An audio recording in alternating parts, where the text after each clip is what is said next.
So Debbie, finalist for the Rory MacDonald Community Award. Quite right, you do incredible work at Lingfield. What did it mean to you just to be shortlisted? I was literally just couldn't speak. I was so surprised. I had no idea I'd been nominated at all until I received the call from Sam Cohen at our head office to say that you're through to the final 10. So this isn't about me, it's not about individuals. This is very much about what we can do as a racecourse, but also what we can do as an industry for these community groups. And I think more than anything, that's what's great about this tonight. And just tell us a little bit about some of the work you do, because you work in all sorts of areas, all sorts of groups of young people in particular. I think probably three highlights for me. One was Lily Clare, the young 10-year-old who managed to ride against Holly Doyle a year ago, literally, as part of the Dreams Come True charity.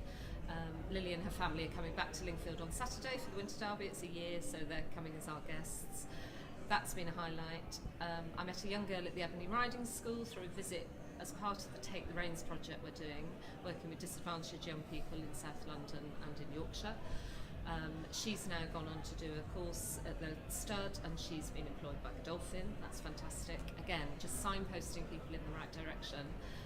She said to me, nobody's ever believed in me before. So it's those individuals, I think, and those individual stories that mean the most. The Take the Reins project itself is in its pilot year.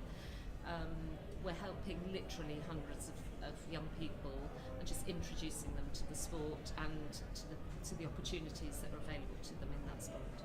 And what about the reaction of other racecourses that have seen, all the varied work that you've done? What's been the response, and have they asked for advice in many ways? I think the difficulty is everybody gets a little bit daunted by the thought of how much work there is, but there really isn't. You have to be passionate about it. That's the only thing I would say. That's a given. You have to want to do it. But the actual work is done by the charities that we partner with. So all we do is facilitate it. But that's hugely important. But I'm not sitting there for 8 hours a day trying to make contact with these young people, because the charities do a brilliant job at that. What we do is facilitate them to come to the racecourse, and I then set up, obviously, the team to meet them and to explain to them what racing's about. Obviously at Lingfield we can go that one step further because we have the whole hotel golf club, so we can expand that, and hopefully that will lead to us employing people who are introduced to us through these charities. And early stages of 2019, what does the rest of the year look like in terms of what you want to achieve for the community groups you work with?